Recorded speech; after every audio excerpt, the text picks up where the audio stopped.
안녕하세요. 독서하는 금요일 이동주입니다. 오늘은 그리스인 조르바라는 책을 여러분과 리뷰하려고 합니다.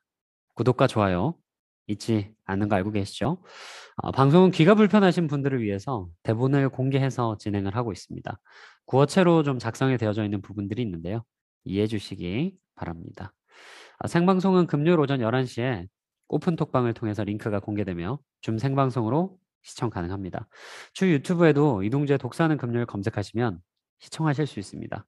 많은 시청 바라며 시청자 사연과 고민 그리고 의견과 질문을 010-7159-9343이나 오픈톡방에서 받고 있으니까요. 톡방에 참석하시거나 전화로 많은 이야기 보내주시기 바랍니다. 그리스인 조르바라는 책을 제 친구 호영이에게 소개받았던 것은 사실은 한참 전의 이야기입니다.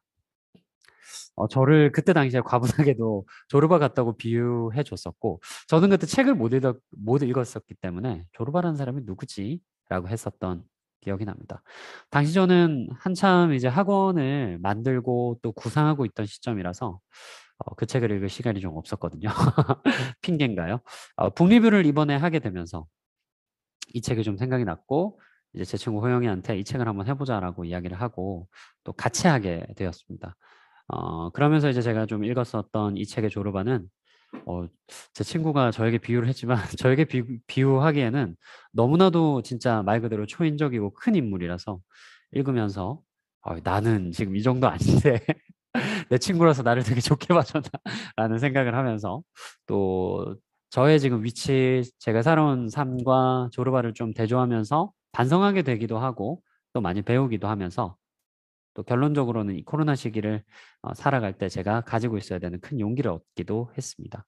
이 혼돈한 코로나 시기에 세상에 홀로 우뚝 서서 걸어가는 조르바를 여러분들에게도 소개하고 싶어서 이렇게 조르바라, 그리스인 조르바라는 책을 다루게 되었습니다.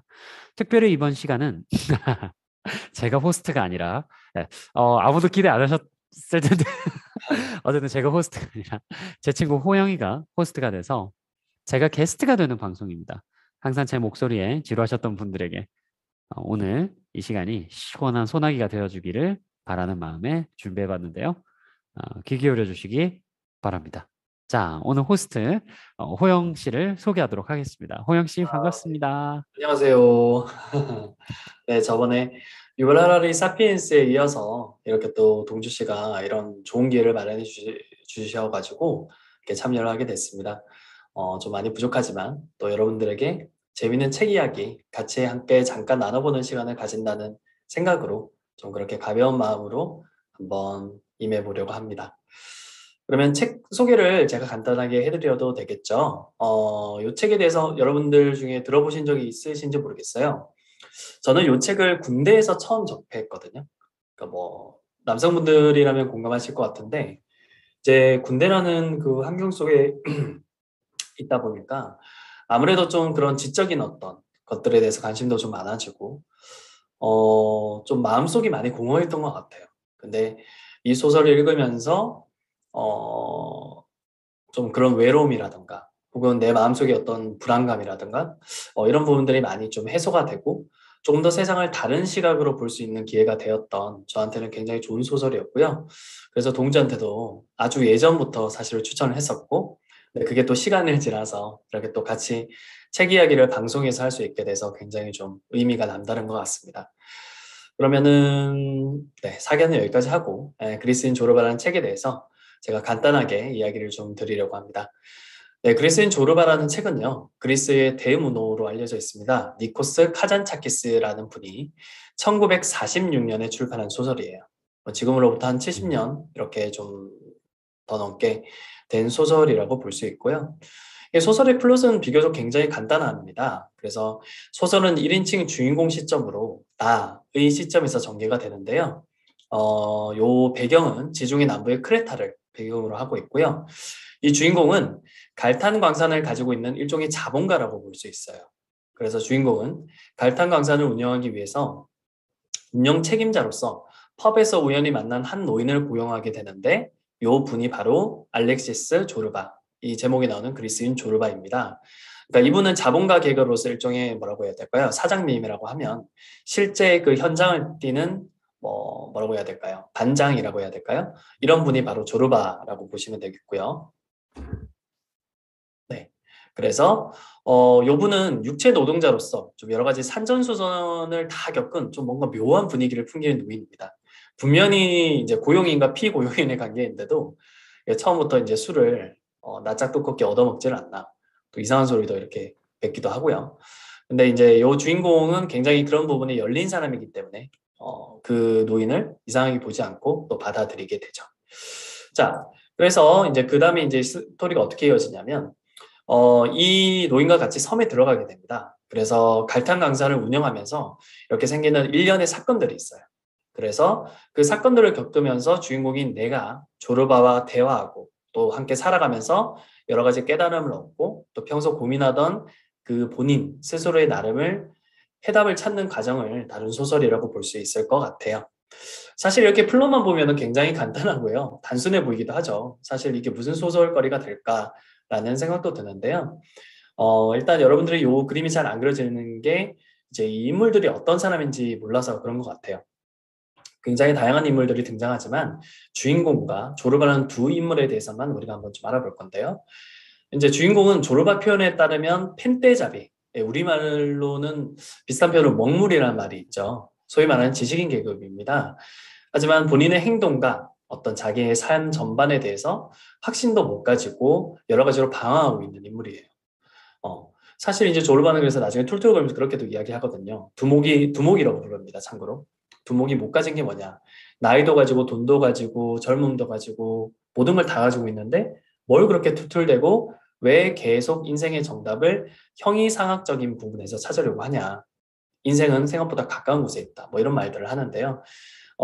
주인공은 이제 이런 방황하는 이런 자기 자신을 지식을 탐구하면서 이런 것들을 채우려고 하는 사람이에요. 그래서 본 작품 내에서는 책에 대해서 굉장히 갈증을 이제 가지고 있고요. 그 다음에 붓다, 즉 불교에 대해서 계속해서 탐구하고 또 여기에 관련된 책을 집필을 하고 있습니다.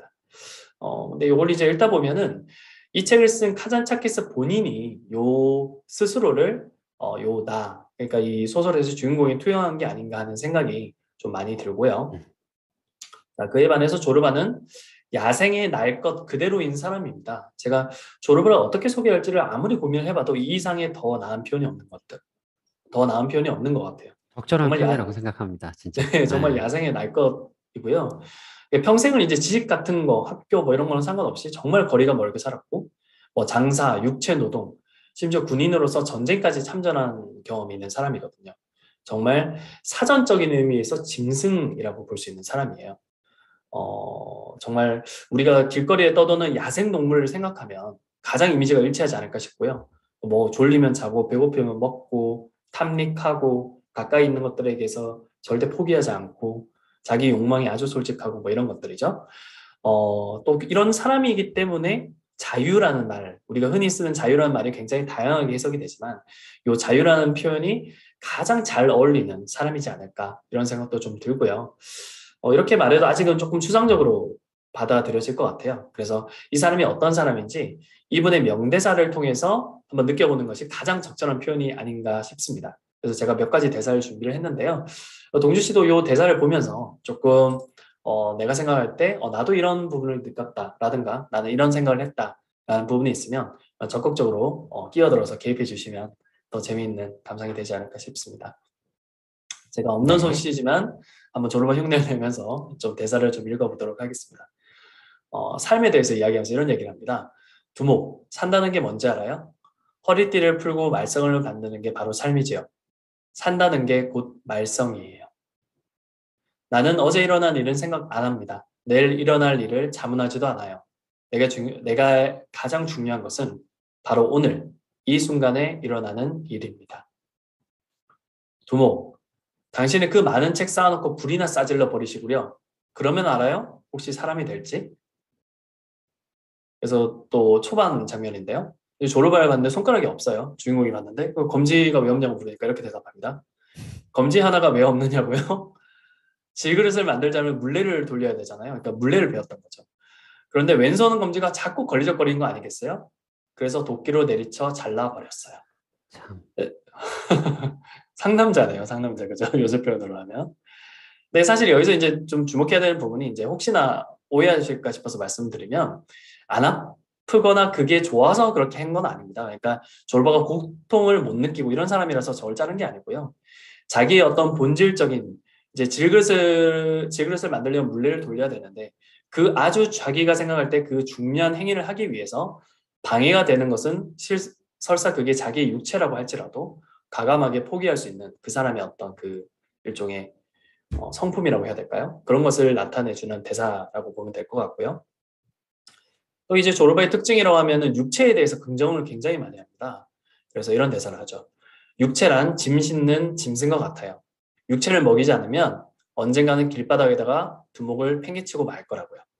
그래서 사실 요 책이 그 동주 씨는 그거 못 느끼셨나요? 저는 이거 보면서 배고프다는 생각을 되게 많이 했거든요. 굉장히 맛있게 먹지 않습니까? 여기서 이제 좀 주로 맞습니다. 나오는 네. 음식이 애저구이라는 게 나오는데 새끼 돼지 구이거든요. 나중에 한번 먹읍시다, 동주 씨. 네, 한번 찾아보자고요. 네. 그 마지막 또 하나만 더 읽어보겠습니다. 인생이란 가파른 오르막과 내리막이 있는 법이지요. 분별 있는 사람이라면 브레이크를 써요. 그러나 나는 브레이크를 버린 지 오래입니다. 나는 꽈당 부딪히는 걸 두려워하지 않거든요. 네. 뭐 더 많지만 제가 이제 뽑아본 명대사는 요 정도가 될 것 같습니다. 동주 씨는 혹시 뭐 명대사 좀 인상 깊었던 명대사라든가 혹시 장면이 있는지 좀 궁금한데. 지금 사실 이제 주요한 명대사들을 다 또 언급을 네. 해주셔가지고 네네네. 전체적으로 이제 작가가 이건 이제 위에서 이야기해 주셨던 거는 조르바가 이야기한 명대사들이고 저는 네네네. 작가가 이제 조르바를 표현하는 표현 중에 처음 만났을 때 대지에서 탯줄이 끊어지지 않은 자이다라는 표현이 있는데 네. 작가가 조르바를 표현한 부분에서도 정말 뭔가 어, 인간의 근본과 맞닿아 있는 음, 아직까지 뭔가 사회에 때가 찌들지 않은 아까 호영 씨가 이제 짐승과 같다라고도 표현을 했는데 이제 짐승이라는 표현이 사실은 진짜 뭐 개, 돼지, 동물 이런 이제 동물과 같다는 표현이 아니라 인간이 어차피 우리가 이제 동물이잖아요. 그런 정말 인간 그런 동물적인 인간으로서의 모든 본성을 충실하게 태어나서 지금까지 실행해 왔던 그를 만나면서 작가가 처음으로 표현했던 말. 맞습니다. 대지의 탯줄이 끊어지지 않은 사람이다. 그죠. 지구하고 연결돼 있는 그냥 정말 인간 그 본질을 가장 잘 이해하고 인간으로서 우뚝 서서 살아가는 사람이다라는 표현을 한 대사가 저는 또 기억에 많이 남습니다. 네. 네. 그러니까 사실 이 책을 읽다 보면 그 인간이라는 것을 우리가 어떻게 정의할 수 있을지에 대해서 상당히 많이 고민을 하게 되는 것 같아요. 음, 저랑 예전에 방송하실 때 그 사피엔스를 우리가 읽으면서도 또 그 그니까요. 인간에 대해서 우리가 많이 고민을 했었잖아요. 네. 인간의 이성이라는 것이 얼마나 근대의 산물이고 또 우리가 인간이라는 것에 대해서 얼마나 오해들을 하고 음, 있는가에 대해서 우리가 얘기를 많이 했던 것 같은데 저도 맞습니다. 조르바를 읽으면서 네, 그런 생각을 많이 했던 것 같습니다. 뭔가 사회와 우리가 약간 사피엔스라는 책을 보면 뭔가 인간이 인간을 지배하고 인간이 인간을 이용하기 위해서 사회라는 틀을 사실은 이용하지 않았나라는 생각이 드는 부분이 많았는데 맞습니다. 네, 조르바라는 사람은 정말 인간에게 두려운 그 사회 속에서 벗어난다는 게 얼마나 두렵습니까? 근데 맞습니다. 조르바라는 사람은 자기가 좋아하는 걸 선택하고 자기가 좋아하는 것을 위해서 기꺼이 자기가 가진 것 그리고 자기가 속해 있었던 것으로부터 용기 있게 벗어날 수 있는 정말 정말 멋진 사람이라는 생각이 많이 들었습니다. 맞습니다. 네. 사실은 뭐 좀 비현실적인 인물이기도 하고요. 그래서 네. 요 조르바라는 인물을 사실 더 이해하기 위해서는 이제 요 책 자체도 원래 그렇게 시작이 됐는데요. 이제 제가 좀 찾아보니까 이제 니체의 위버맨시라는 또 음, 표현이 있더라고요. 그 예전에는 이게 초인으로 번역이 많이 되었었는데 요새는 극복인이라고 많이 번역이 된다고 합니다. 이 초인이라는 게 왠지 슈퍼맨 같고 약간 히어로 같고 이런 느낌이 있는데 이제 니체가 말한 것은 그런 의미라기보다는 그런 것에서 벗어난 일체의 구속과 억압으로부터 음, 벗어난 어떤 자유인 이런 쪽에 이제 의미가 더 강하다고 하고요.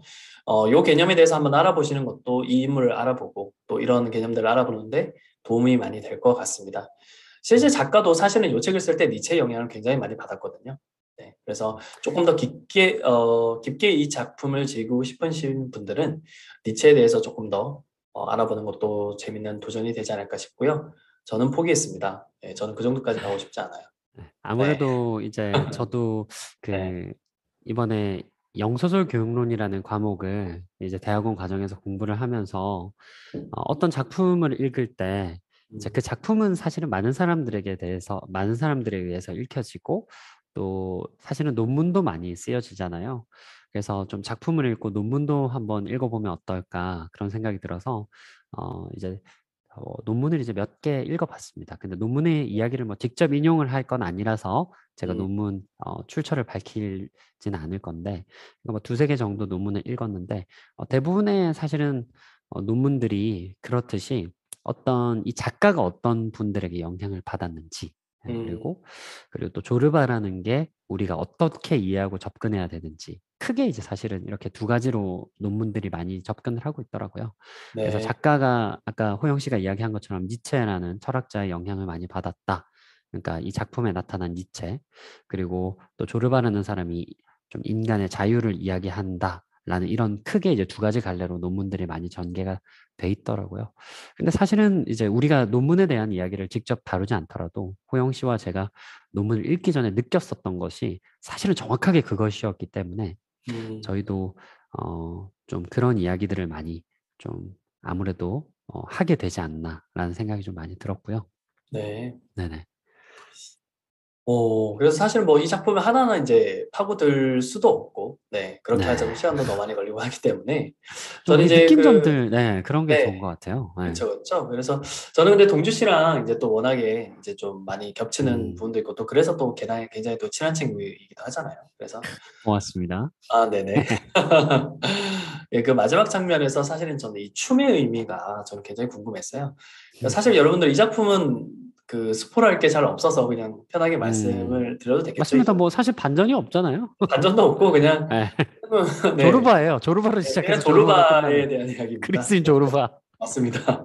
네. 제목 그대로의 내용이기 때문에 네네. 쉽게 말해서 마지막에 폭망을 하잖아요. 예, 그죠. 사업을 하려고 하다가 뭔가 망하게 된단 말이에요. 그래서 완전히 그냥 와장창이 되고 세상이 그냥 완전 망가지게 되는데요. 네. 그 둘이서 망가지고 나서 처음 한 게 파티를 하려고 했던 양고기를 정말 맛있게 뜯어 먹습니다. 맞습니다. 그거 보면서 저는 양고기가 사실 양고기 생각이 굉장히 많이 났거든요. 아우 나중에 한번 먹자고요. 네, 그 호영 씨 예전에 살았던 동네에 또 어마어마한 양고기 네네네 집이 있었는데, 맞습니다. 그죠? 예. 네, 아유 갑자기 정말 또 맛있게 먹죠. 이 맞습니다. 장면에서. 그러니까 그게 이제 어떻게 상상을 해야 되냐면 내가 이제 건물주인데 건물을 짓다 건물이 이제 망가진 거랑 똑같은 거예요. 근데 그 맞습니다. 건물 개공식 날에 사람들을 불러가지고 파티하려고 양고기를 이제 막 해놨는데 그 건물이 무너지니까 사람들이 도망갈 거 아니에요. 그러니까 음. 그 옆에 양고기 파티를 해놓으려고 했던 양고기를 둘이 앉아서 우걱우걱 뜯어먹는 거죠. 완전히 망했는데. 네, 완전히 망했죠. 이건 인생 최고의 맛이다. 어떻게 이렇게 그러니까. 맛있는 양고기가 있나. 그렇게 하면서 이제 실컷 먹어요. 실컷 먹고 나서 이제 그때서야 이제 이 주인공이 사실 어떻게 보면 뭐라고 할까요? 다음 스텝으로 이제 넘어가는 어떤 계기가 되는 음, 거죠. 확실히 거기서 뭔가, 네, 맞습니다. 맞습니다. 그러니까 자기가 가진 모든 것들이 없어지고 나서야 나는 이제 그제서야 나는 이제 자유의 몸이 됐다 이런 식의 표현이 나오고요. 음, 그 다음에 그러니까 요 주인공이 좀 일종의 좀 약간의 좀 샤이한 부분이 있어요. 그죠. 조르바를 매일 동경하면서도 조르바처럼 못 되는 본인 스스로에 대한 약간의 어떤 뭐라고 할까 부끄러움도 있는 사람이고. 약간 좋게 말하면 엘리트리즘, 네, 맞습니다. 엘리트라고 할 수 있겠지만 우리나라 말로 좀 안 좋게 이야기하면 사실 샌님이죠. 네, 어떤 샌님이죠. 의미에서. 예. 샌님의 이미지가 좀 강한데요. 음. 그러니까 조르바가 뭐 아니 기쁠 때는 춤도 추고 이렇게 막 말을 해도 나는 뭐 괜찮다. 조르바 당신이나 해라.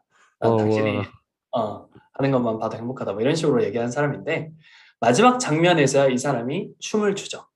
그렇죠. 그래서 뭐 우리가 생각하는 멋진 춤이 아니라 그냥 뭐 일종의 몸짓이라고 해야 될까요? 광란의 음. 어떤 몸짓들을 하면서 조르바에게 춤을 가르쳐 달라고 하는 장면이 굉장히 좀 뭉클하게 좀 다가오는데요.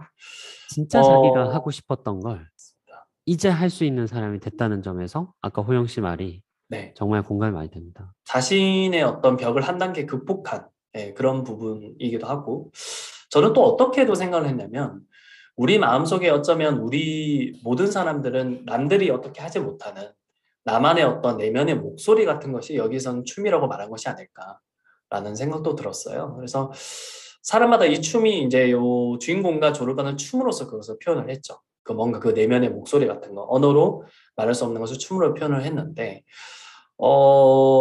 동주 씨는 혹시 마음속에 있는 어떤 우리가 언어를 잃었을 때 우리 마음속에서 그럼에도 불구하고 변하지 않는 나의 본질적인 어떤 그런 것들이 혹시 있는지, 또 그런 게 있다면 음. 어떤 것이 있는지 한번 같이 이야기를 나눠보고 싶어서요. 이제 크게 사실은 마지막 장면에서 주인공이 변화되는 모습을 보면서 저는 또 이런 생각이 들었거든요. 사실 우리가 굉장히 많은 것과 타협을 하고 있고 우리는 정말 조르바가 될 수 없는 건가? 조르바가 부럽지만 정말 현실 세계에 조르바는 존재하지 않는 건가? 음, 근데 작가가 이제 사실은 조르바를 통해서 배워가고 그러면서도 조르바하고 어느 정도의 거리감을 두는데 저는 이런 것이 조르바가 그냥 사람이 아니라 조르바가 뭔가 자유를 상징한다라고 봤을 때 네, 우리가 우리의 내면의 목소리를 전부 다 그러니까 우리가 조르바처럼 살 수는 없지만 우리가 내면의 맞습니다. 자유에 대한 움직임, 자유에 대한 그런 본성 사실 우리 항상 마음의 소리를 듣고 있잖아요. 마음에선 이야기하잖아요. 뭔가 상사한테 굉장히 압박을 많이 받았을 때 아우 진짜 내가 정말 화끈하게 이야기를 하고 회사에서 나가버릴까? 사실 이것도 시키는 본능이고요. 그리고 맞습니다. 나는 지금 기타를 배워야 돼. 근데 내가 지금 기타를 배우고 잘 하고 있는데 지금 내가 생업을 하는 게 굉장히 가족을 지키고 생업을 하는 게 기타 배우는데 도움이 안 돼. 지금 난 더 많이 기타에 집중하고 싶어. 그렇다고 해서 가족을 다 버리고 조르바처럼 그냥 훌쩍 가정을 버리고 떠날 수도 없는 거예요. 맞아요. 하지만 마음의 소리를 완전히 무시해서는 안 되는 거죠. 음, 마지막에 사실은 춤을 가르쳐 달라고 했던 거. 춤을 추면서도 춤을 더 잘 추고 싶지만 춤을 가르쳐 달라고 했던 것도.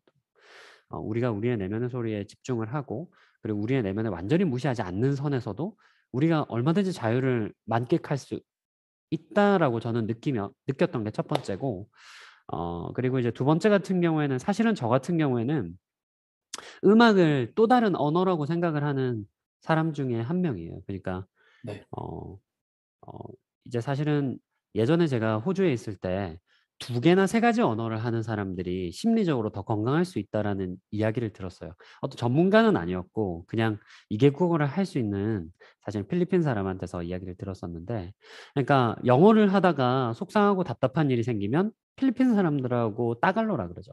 필리핀어로 이야기를 하면서 해소할 수 있는 부분이 있고 필리핀 공동체에서 문제가 생겼을 때는 영어권 국가의 사람들하고 영어로 이야기를 하면 훨씬 더 정서적으로 위안을 많이 얻는다는 건데요. 음악이라는 것도 그런 것 같아요. 왜냐면은 내가 상처받은 그들의 문화와 언어. 근데 다른 언어로 이야기하면 또 다른 또 저의 영혼이 나올 수도 있는 거라고 생각하거든요. 근데 음악을 저는 이제 언어로 보기 때문에 제가 바깥에서 받았었던 어려움이나 답답한 것들을 사실은 저는 음악을 이제 뭐 기타를 치거나 노래를 하는 방식으로 해소를 많이 해요. 그러니까 분노에 대한 이야기를 우리 한국어로 분노로 다시 표현을 하게 되면 굉장히 위험할 수 있잖아요, 사실은. 네, 그래서 제가 원하는 것이 아닐 수도 있거든요. 어쩌면은 타인에게 굉장히 폭력적이고 굉장히 무서운 것들로 표현이 될 수 있지만 저는 그걸 음악이라는 언어로 이제 표출을 하죠. 근데 이제 얼마 전에 또 스트리트 우먼 파이터라는 굉장히 그 엄청난 예능이 화제가 한국을 됐죠. 휩쓸었는데 제가 만약에 춤을 잘 췄다면 춤을 언어로 표현할 수 있었다라면 저도 어쩌면은 춤으로도 이런 것들을 제가 이제 진짜 말하고 표현하고 싶었던 것들을 좀 다른 언어로 이중 언어로 표현하지 않았을까? 뭐 그런 생각을 했고 제가 지금 즐기고 제가 참 사랑하는 음악이라는 것이 이 춤이라는 것과 연결선상에도 있다라는 생각도 했습니다. 네, 네. 비슷한 것 같네요. 사실 저희 둘이 만나면 노래방도 좋아하고 아, 이러니까. 예전에 코로나 터지기 전에 코로나 네, 터지고는 맞습니다. 우리 사실 한 번도 못 갔어요. 저에는 제주도까지 가가지고 노래방을 갔던 그런 기억이 음, 있었는데요. 네, 맞습니다. 저도 사실 비슷한 것 같아요. 그러니까 저도 이제 이 부분을 보면서 저도 춤하고 좀 친하지 않은 사람이기 때문에 나한테는 그럼 무엇이 있지라고 생각을 해봤을 때 음, 결국 내가 혼자서 이제 누구나 이제 이런 혼자만의 시간을 가질 때가 있잖아요. 자기에 대해서 고민하고 또 가끔은 조금 불루해질 때도 있고요. 이럴 때 결국 마지막으로 찾고 내 내면의 어떤 나를 위로해 주는 것들을 생각해 보면 그것이 결국 음악이 아니었나, 음악과 노래가 음, 아니었나라는 생각이 들고 결국 이런 것들이 있다면 인간이 여전히 인간일 수 있고 또 그 누구도 침해하지 못하는 나의 어떤 고유의 어떤 모습 같은 것들이 우리 마음속에 있다는 어떤 증거가 아닐까. 뭐 이런 생각이 좀 들고요. 그런 면에서 좀 많이 뭉클했던 장면인 것 같고 또 이 부분에 대해서도 여러분들도 한번 읽어보시고 또 다양한 감상을 나눠볼 수 있으면 좋을 것 같습니다. 이 네. 책은 정말 강추입니다. 강추. 네. 사실 리뷰로 우리가 다 담기 힘들고 맞습니다. 제가 사실 뭐 북리뷰를 이제 조금씩 해나가고 있는데 많은 작품 중에서도 정말 이건 진짜 읽어야 된다. 읽어보셨으면 좋겠다. 특히 이런 코로나 시대. 네. 음, 맞습니다. 그런 그래서 생각이 많이 들었어요. 네, 이 네. 작품을 또 이제 우리 동주 씨와 저의 어떤 삶과의 어떤 고리에서 또 우리 현대 사회라고도 사실 뭐 물론 연결할 수 음, 있을 것 같고요. 이런 부분에서는 또 어떻게 볼 수 있을까 싶거든요. 동주 씨 같은 경우는 좀 어떻게 보셨어요? 이제 사실은 이게 작품이 정말 시대적 한계가 있습니다. 저 같은 경우에는 이 작품을 책으로도 읽고 또 저희가 밀리의 서재에서 있는 책들을 좀 자주 다루는데요. 밀리의 서재 광고는 절대 아닙니다. 저희가 그 정도 급이 아니잖아요. 맞습니다. 언젠가 밀리의 서재에서 광고 넣어주신다면 기꺼이 받겠습니다. 밀리의 서재 이제 이동진 그 평론가님이 또 평론가님이라고 저는 하게 되었네요. 너무 좀 존경하게 돼서 이동진 평론가님이 또 오디오북 해주신 부분이 있는데 거기서도 이제 초반부에 오디오북에서도 이야기를 해요. 조르바라는 인물이 지금 2021년 이제 2022년이잖아요. 코로나 시대를 살아가는 우리들에게는 정말 시대적 한계가 있습니다. 뭐 여성에 대한 표현이라든지 성에 대한 표현 그리고 가족에 대한 표현이라든지 그리고 실제로 반군에 가담해서 이제 폭력적인 그런 과거를 또 가지고 있죠. 네, 폭력을 맞습니다. 행했었던 그런 과거들. 그리고 그런 것들을 사실은 어, 굉장히 반성한다라기보다는 자기만의 그런 의미를 또 가지고 이렇게 표현하는 부분에서 당연히 거부감을 느끼실 수 있는 부분이 있는데요. 저는 이렇게 생각했습니다. 2021년이나 2022년에 우리가 시점과 관점으로 조르바를 이해하고 이 작품을 이해하는 것도 도움이 되겠지만 저는 그거보다는 진정한 이 작품을 이해하기 위해서는 우리가 1940년대 사실은 작가가 태어나고 죽었던 어쩌면 이제 1800년대 후반부터 1900년대 중반까지의 그 시대상을 우리가 조금 더 이해를 하고 이 작품을 읽는다면 조르바라는 인물을 더 깊게 이해할 수 있을 거라고 생각을 해서 좀 시대적인 배경에 대해서 이야기를 해봐야 될 것 같은데 다 이야기는 하지 못하지만 이게 혹시 야인 시대라는 그 굉장히 한국에 그 유명했던 드라마가 있는데요. 뭐 시라소니, 뭐 김두한 이런 사람들이 나오는 근데 이제 뭐 우익과 뭐 좌익 그러니까 극심한 우리나라에서 이제 대립이 일어나고 제가 지금 살고 있는 제주도에 가장 아픈 그런 4.3 사건이 일어났었던 그런 시대예요. 이승만 정권이 있었던 그 시대거든요. 그러니까 막 뭐 세계는 이제 냉전으로 이제 점점 깊게 이제 냉전이 진행되는 그런 시점. 그러니까 막 이념이 충돌하던 그런 시점에 작가가 이런 작품을 쓴 거죠. 예. 그래서 저희가 좀 그런 시대적 상황에서 작가가 왜 조르바라는 작품을 세상에 공개를 했을까? 그리고 그때 당시에 시대의 사람들이 이 작가가 그리스어가 아니라 독일어로 작품을 썼다면 정말 노벨상을 받고도 남았을 작품이다라고 왜 그때 당시에 대문호들이 그렇게 표현을 해줬었는지에 대해서 저는 우리가 그 시대를 조금 더 이해를 하면서 이 작품을 읽어보면 어떨까 그런 생각을 많이 했어요. 네. 저도 뭐 동주 씨가 앞에서 아까도 이제 아주 중요하게 잘 언급을 해주셨는데요. 그러니까 조르바라는 인물을 우리가 어떤 소설의 어떤 한 사람으로서 보고 판단을 하게 되면요. 음, 뭐 사실은 그냥 뭐 이상한 아저씨예요. 이상한 늙은이고 되게 부도덕하고 굉장히 뭐 이상하고 좀 불쾌감을 가질 수도 있는 늙은이이기도 하죠. 근데 우리가 그것을 그렇게 보는 것은 저는 개인적인 생각으로는 오독에 가깝다고 봐요. 그러니까 음, 우리가 그렇게 생각하면 될 것 같아요. 일단 첫째로 조르바는 상징이라고 봐야 돼요. 어떤 인물이라기보다는 일종의 상징이라고 봐야 되고요. 그러니까 일체의 어떤 도덕의 관습이라든가 여러 가지 우리가 흔히 얘기하는 어떤 사회적 규범이라든가 이제 이런 것에서 벗어난 인간을 표현하기 위해 창조한 어떤 인물이고요. 물론 조르바라는 인물이 실존 인물이었다고 해요. 그거를 요 작가님이 음. 어, 좀 각색을 각색을, 해서 예, 각색을. 네네네 후보로 해서 만든 건 맞지만 실제 조르바는 가상의 인물이다. 예. 가상인물이라는 점이 일단 첫 번째 그게 될 것 같고요. 그 다음에 우리가 지금으로서 너무 당연하다고 생각하는 관념들이 예전에는 당연하지 않았다라는 걸 우리가 항상 이해를 해야 된다고 생각을 해요. 단 10년, 20년 전만 생각해 봐도요. 지금 현대 여러분이 지금 사회에서 극심하게 부딪히는 여러 가지 어떤 이슈들, 음. 여러 가지 어떤 논쟁거리들이 10년, 20년 전에, 물론 그것이 옳았다는 얘기를 하는 것은 아닙니다.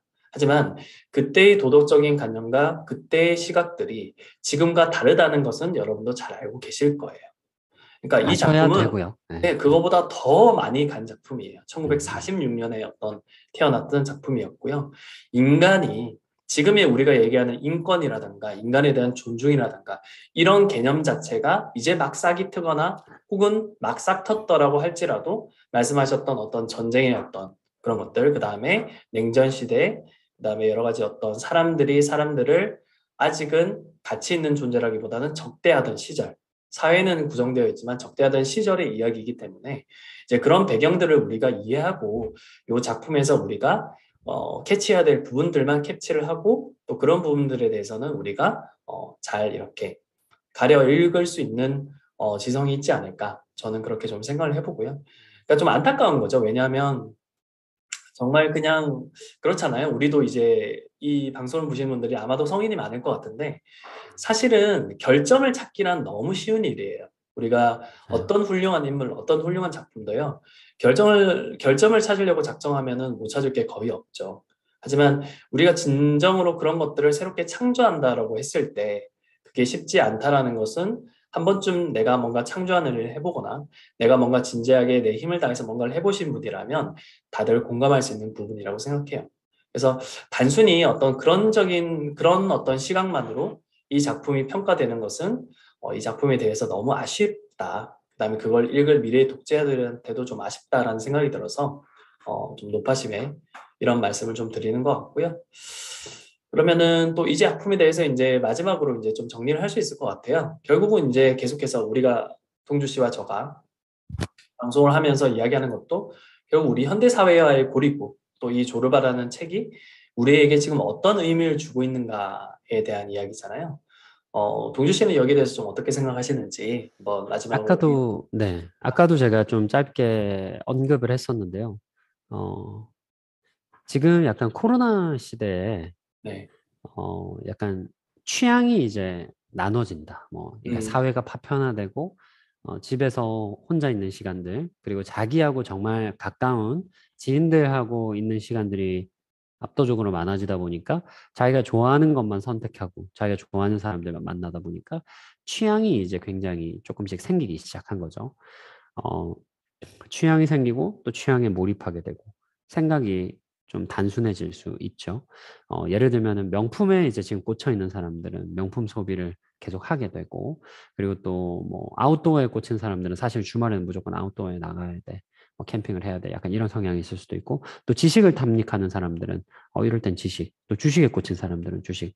사실은 어쩔 수 없이 사람들과 소통하고 만나야 되는 코로나 이전의 시대에는 어쩌면은 강제적인 다양성이 있었는지도 모르겠습니다. 회식을 하면은 내가 알기 싫은 정보들도 들어야 되고. 근데 이 작가가 사실은 굉장히 다양한 지식과 정보를 습득한 사람이에요. 아니, 그리스인인데 부처에 대해서 도대체 얼마나 많이 언급을 합니까, 소설에서. 맞습니다. 네, 그리고 부처가 무조건 100% 옳다라고 이야기하는 것도 아니에요. 그러니까 사실은 거의 굉장히 오래전 사람인데, 그죠? 이제 몇십 년만 지나면 이제 100년이 되고 이 작품이 나온 지가 이렇게 될 텐데, 그렇게 오래전의 사람인데, 지금 우리보다, 뭐, 지성이 부족하다라고? 훨씬 뛰어나다고 할 수 있어요. 굉장히 다양한 문화를 포괄적으로 이해하고, 끊임없이 습득하고, 그런 것들에게서 공통점을 이제 인간이 진짜 어떻게 살아가야 되고 인간이 어떻게 행복해야 되는지를 이야기하고 있다고 생각을 했고요. 조르바가 본능이라면 작가 자체는 인간의 지성을 이야기한다고 저는 그렇게 생각을 했습니다. 그리고 이 둘이 완전히 일치되는 지점은 사실은 없다고 생각합니다. 작품에서 항상 거리를 둬요. 하지만 거리를 두되 항상 마음으로 흠모하고 있죠. 작가는 조르바를. 우리가 지성을 가진 인간으로서 우리의 본성을 완전히 무시해서도 안 되고 우리 본능을 완전히 따라서도 안 되는 그 적절한 거리감을 작품에서 우리가 느낄 수 있다고 생각을 하고요. 지금 이런 코로나 시대에 자기가 주는 본능에 굉장히 충실하기가 오히려 쉬울 것 같아요. 저는 작품을 이제 이렇게도 읽어보자고 하고 싶은데요. 본능에게만 충실해서도 안 되고, 내가 지성에게만 너무 나의 이제 마음의 손을 들어주어서도 안 되고, 적절하게 이 두 개를 믹스했을 때, 이 작품이 하나의 작품으로 우리에게 오랜 시간 동안 기억되는 것처럼, 우리가 이 코로나 시기에도 흔들리지 않고 이 세상에 우뚝 서고, 앞으로도 우리가 어떤 시기에 어떤 어려움이 와도 우리가 진짜 우리의 인간으로서의 본질을 잊지 않고 자아를 완성해 나갈 수 있지 않을까라는 생각을 했고, 여러분들과 함께 이 포인트를 반드시 나누고 싶었습니다. 호영 씨는요? 깔끔한 정리인데요. 사실 뭐 동주 씨가 다 잘 깔끔하게 정리를 해주셨는데요. 저도 뭐 비슷한 생각을 가지고 있는 것 같습니다. 그러니까 우리가 사실 요새 그런 게 너무 많다 그러잖아요. 요새 뭐 정신과를 다니시는 분들도 굉장히 많아지시고, 또 여러 가지 이제 세상이 너무 빨리 변하다 보니까 가치관의 혼란을 겪으시는 분들도 굉장히 많으시고요. 또 이제 이런 쪽에서 이제 많이 힘들어하시는 분들이 굉장히 많은데, 사실 이렇게 넘쳐나는 이런 개념들과 또 이런 과부하된 어떤 지식들이 결국 우리에게 계속해서 프레셔를 주고 있고, 결국 이런 것들이 음, 우리를 힘들게 하는데, 결국 이제 이렇게 되면은 우리는 반사적으로 이렇게 생각하죠. 더 나은 답이 있을 거야. 마치 여기 책에 나오는 주인공처럼 계속해서 책을 찾아보거나 더 나은 지식이 있을 거야. 더 나은 과학이 이런 것들을 해결해 줄 거야 라고 생각하지만, 어쩌면 그 해답은 사실 가장 가까운 곳에 있다라는 거예요. 내면의 목소리에 귀를 음, 기울이고 인간이 무엇인지에 대해서 한번 본질적으로 다시 한번 생각해 볼 필요가 있다는 거죠. 인간이 저번에 사피엔스에서도 계속해서 다뤘던 주제였습니다. 인간이 지금처럼 자아라는 개념, 뭐 자아 존중감, 자아의 실현, 그 다음에 우리가 지금 들어오고 있는 이 온갖 지식과 다양한 정보들이 불과 50년, 100년 전만 해도 음, 인간에게는 매우 낯선 일이었다는 것을 우리는 기억할 필요가 있고요. 우리 인간은 불과 이 소설에 쓰여진 70년 전까지만 해도 내면의 목소리에 조금 더 귀를 기울이는 음, 존재였어요. 그것이 더 행복했다 이런 말을 하고 싶은 건 아닙니다. 행복이라는 것은 굉장히 주관적인 부분이고. 하지만 우리 지금 현대 음, 사회에서 우리가 지나치게 이성 혹은 어떤 과학화된 여러 가지 음, 어떤 지식들로 우리가 해결할 수 있다라고 생각하는 이 많은 부분들이 사실은 우리에게 계속해서 공허감을 주고 있고요. 이런 부분을 해결하기 위해서는 사실 우리가 다시 한번 좀 반복을 하겠지만 인간에 대해서 우리가 다시 한번 이해해보고 또 그 인간의 모습을 본뜬 나는 어떤 사람이고 음, 내 한계점은 어디까지이고 내 욕망은 어디까지이고 내가 절대 용납하지 못하는 것은 어디까지이고 이런 것들에 대해서 우리가 선을 그어 볼 필요가 있고요. 이렇게 하면서 내가 비로소 주체적인 내가 된다라는 거예요. 그러니까 그것이 반드시 행복을 담보하지는 않습니다. 최소한 하지만 내가 나 자신으로 살 수 있는 힘은 줄 수 있다라고 생각하거든요. 이 책은 그런 면에서 굉장히 봉주 씨가 말한 것처럼 코로나 블루 혹은 이렇게 좀 파편화된 현대 사회에서 살아가는 우리 모두에게 어떤 분명히 큰 의미와 울림을 주는 그런 소설이라고 생각이 듭니다. 네. 음. 여러분들하고 이 작품을 다루게 돼서, 그리고 또 호영 씨가 호스트가 돼서, 제가 게스트가 돼서 방송을 진행을 해봤는데요. 저한테는 굉장히 뜻깊고 또 행복한 시간이었습니다. 그리고 또 저도 감사합니다. 네. 그리고 요즘 우리가 살아가는 이 시대에는 또 이런 것들을 기록으로 저희가 또 남기고 또 많은 분들과 만나면서 이 이야기들을 함께 나눌 수 있어서 또 한 번 진심으로 이 시대에 태어난 어, 어떻게 보면 행운을 누릴 수 있게 해주신 모든 것들에게도 또 진심으로 감사를 전하고요. 호영 씨 말씀 중에서 오늘 또 이야기 중에서 한 구절을 또 같이 이야기를 좀 하고 마무리하면 좋을 것 같은데요. 인간의 본능을 무시하는 것, 그리고 인간의 본성이 뭔가 무조건 잘못됐다라는 접근, 그런 것들은 사실은 당연히 인간을 불행하게 할 거라고 생각합니다.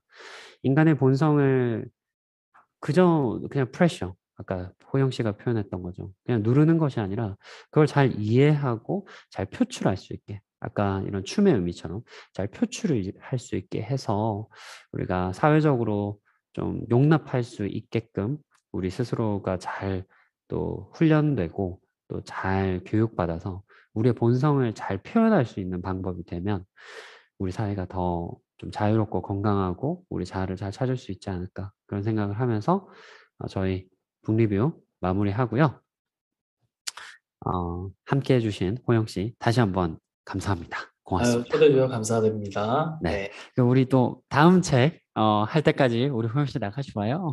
알겠습니다. 예. 자, 다음 책은요.